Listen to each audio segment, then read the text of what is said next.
ନିର୍ଯାତନାରେ ଶିକାର ହୋଇଥିବା ନାବାଳିକାକୁ ନ୍ୟାୟ ମିଳିବ କେବେ? ପ୍ରଶାସନର ଅପାରଗ ପଣିଆ ପାଇଁ ସାରା ଓଡ଼ିଶାର ବାଲେଶ୍ୱର ଜିଲ୍ଲାରେ ନାରୀ ନିର୍ଯାତନା ସବୁଠୁ ଆଗରେ। କେବଳ ପୋଲିସ ତାର ସୁରକ୍ଷା ଦେବାରେ ବିଫଳ ସେୟା ନୁହେଁ, ନେତା ରାଜନେତାଙ୍କର ଦୁର୍ବ୍ୟବହାର ସାରା ଓଡ଼ିଶାରେ ଚାଞ୍ଚଲ୍ୟ ସୃଷ୍ଟି କରିଛି। ଆଜ୍ଞା ହଁ, ଆଜି ଆପଣଙ୍କୁ ଏମିତିକା ରିଅଲ ଲଭ୍ ଷ୍ଟୋରି ନାବାଳିକା ନିର୍ଯାତନା ଭୋଗୁଥିବା କାହାଣୀ ଦେଖାଇବୁ, ଯାହା ଆପଣ ଦେଖିଲେ ହୃଦୟଙ୍ଗମ କରିବେ। ଆଜି ବି ସମାଜରେ ମାଳମାଳ ଦେହ ଲୋଭୀ ରାକ୍ଷସ ବୁଲୁଛନ୍ତି।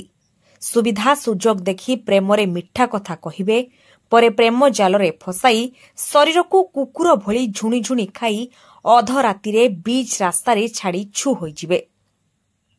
ଘଟଣା ଅନୁଯାୟୀ ଖନ୍ତାପଡ଼ା ଥାନା ଅନ୍ତର୍ଗତ ବିରୁଆ ଗ୍ରାମରେ ରବୀନ୍ଦ୍ର ମଲ୍ଲିକଙ୍କର ଝିଅ ଅଷ୍ଟମ ଶ୍ରେଣୀର ଛାତ୍ରୀ ଦମୟନ୍ତୀ ମଲ୍ଲିକ, ବୟସ 16 ବର୍ଷ ଏବଂ ସେହି ଗ୍ରାମର କମଳାକାନ୍ତ ମଲ୍ଲିକଙ୍କ ପୁଅ ଲଲିତ ମଲ୍ଲିକ, ବୟସ 20 ବର୍ଷ, ଯିଏ ଏହି ନାବାଳିକାର ଶରୀର ସହ ଖେଳିଥିଲା।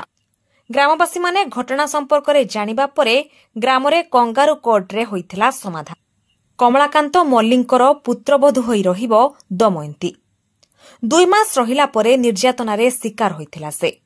ବାପଘରେ ଆସି ନ୍ୟାୟ ପାଇଁ ଥାନାରେ ଅଭିଯୋଗ କରିଥିଲା, ହେଲେ ନ୍ୟାୟ ବାହାନାରେ ମିଳିଥିଲା ଆଶ୍ୱାସନା।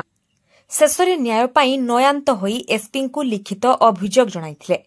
ଅଭିଯୋଗ ଅନୁଯାୟୀ ତୁରନ୍ତ ଦୃଢ଼ କାର୍ଯ୍ୟାନୁଷ୍ଠାନ ନେଇ ଦୋଷୀଙ୍କୁ ଅତି କଠୋରରୁ କଠୋର ଦଣ୍ଡ ଦିଆଯିବ ବୋଲି ଏସ୍ପି ପ୍ରତିଶ୍ରୁତି ଦେବା ସହ ଦମୟନ୍ତୀକୁ ନ୍ୟାୟ ମିଳିବ ବୋଲି କହିଥିଲେ। ଏଠି ପ୍ରଶ୍ନ ଉଠୁଛି, କାହିଁକି ଥାନା ଅଧିକାରୀ ସାଜିଲା ନୀରବ ଦ୍ରଷ୍ଟା?